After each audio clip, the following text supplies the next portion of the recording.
I've always loved the title screens of SNK games, and Alpha Missions has always been one of my favorites. Now, let's start this up and see if it's as good as I remember it being from when I was a kid.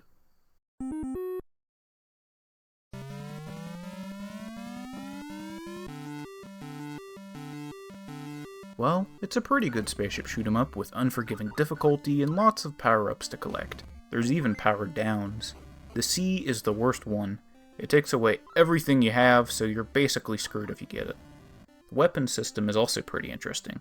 You have to collect ship parts as well as energy in order to use any of your special weapons. They all have their own unique uses through the game, so you have to choose the right weapon for the right scenario.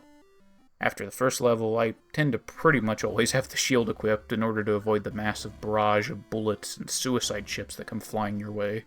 The enemies can flood the screen so much that sometimes the NES just can't keep up with it, and the game lags a little bit.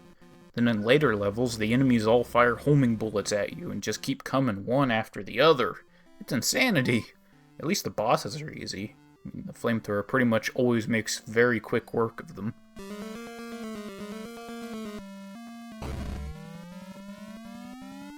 The presentational package of this game is a real mixed bag. I really like the designs of all the enemy ships and space stations, but now the audio is just odd. Some sounds like the one when you start the game are really cool, but a couple of the weapons are just downright painful to listen to. The main music loop is adrenaline pumping and catchy, but it's one of the only two songs in this version of the game, so it does get a little repetitive. Well, Alpha Mission is a pretty good game with a lot of charm and a lot of janky elements. It's in no way perfect, but it's hard to find a more innovative shoot 'em up than what you have here. I give Alpha Mission a 7.5 out of 10.